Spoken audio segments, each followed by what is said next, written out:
died the day Israeli leader Yitzhak Rabin was assassinated. Israel has marked 20 years since the leader and former general was gunned down at a pro-peace rally. Mr. Rabin signed the Israel-Palestinian Oslo Peace Accords with Palestinian leader Yasser Arafat. After weeks of violence, many are questioning what would have happened had the leader lived. Let's go live now to Jerusalem, where Gerald Steinberg, Professor of Political Studies at Bar Ilan University, join us.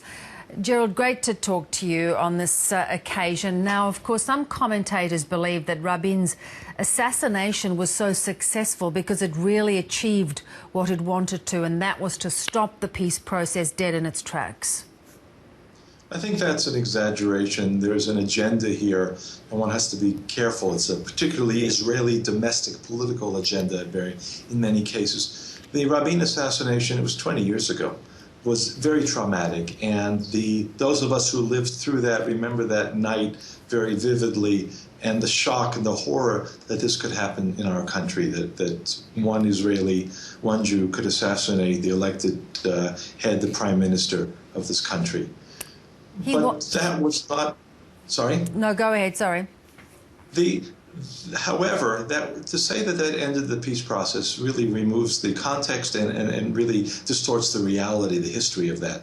The peace process was already in bad shape, and in some ways the assassination reflected the fact that there were so many bombings, suicide bombings, killings, murders, terrorism, buses and other facilities, restaurants and elsewhere that were beginning already then. That was the cause of the demonstrations and the demands that Mr. Rabin resign, that he reconsider the peace process. He would not, according to public opinion polls, and many of them, and we poll ourselves regularly in Israel, he would not have been reelected at that time. Netanyahu would have defeated him. The assassination, in fact, gave some new life to the Israeli peace camp. It was another try to get Yasser Arafat not to continue this campaign of terrorism under the facade of the peace process. But it was already in deep trouble at the time. And of course, the years have diminished too, just how difficult Yasser Arafat was to deal with when it came to these peace accords.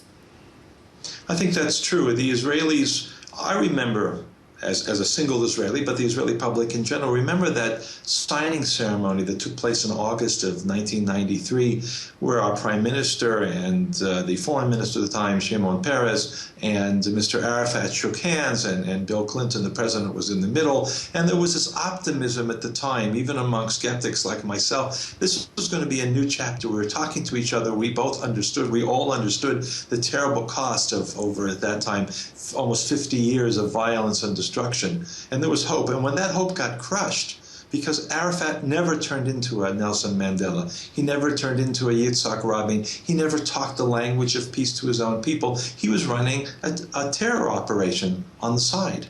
And that became the dominant activity, and that was very frightening to many Israelis. Rabin, of course, though, did represent this unusual a man who had this incredible military history, yet was very trusted by people with this possibility of peace.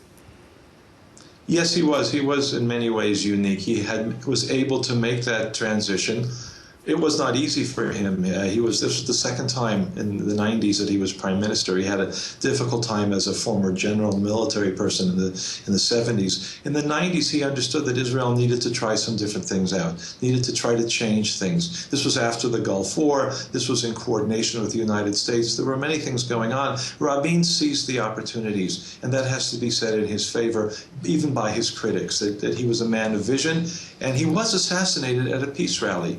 The people that were close to him in his close circle knew that he was even skeptical at the time that Arafat was at all a partner for this. But he went to that rally and he gave it everything. He wanted to continue to try the cliche of leaving no stone unturned, and that's when he was assassinated.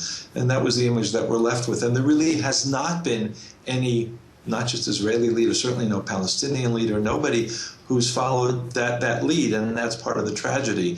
And times produce leaders or don't produce leaders. But again, we had Arafat. Arafat hung on there for a couple more years 10 more years after the assassination, and things got much, much worse, the violence and the terrorism. Now we have a Palestinian leadership that's divided. You have Hamas, the Islamic militant group running Gaza, and firing rockets, dozens of rockets, sometimes hundreds of rockets at Israel, and fighting also the Fatah group, the PLO group that Arafat ran, which was extremely and remains corrupt. And for Israelis looking at that, there is no leader, there is no possibility for peace, there is no Palestinian leadership or society ready to make those compromises that we thought were coming when Oslo was signed and Rabin led us into that process. And that's indicated on the streets with this almost third intifada that we have been witnessing in the last couple of weeks and months, which shows people on both sides really without any hope and I guess prospect of making their way through this current situation. I wouldn't use the term third intifada. I'm not even sure that we had a second intifada. We have outbreaks of Palestinian and Arab violence going back to the 1920s, mass violence, the kind of knifings that we see, horror that we see, or the killing of parents in front of, Israeli parents in front of their children in their car. We had that in the 1920s, and Jerusalem was an excuse then, before there was an Israeli state, certainly long before there was this, quote, occupation from 1967. It is something that erupts almost every generation among Palestinians. They're taught to hate. Incitement has never really been tackled by anybody, neither Palestinian leaders nor all these organizations and individuals that try to produce peace. The UN has played a very negative role.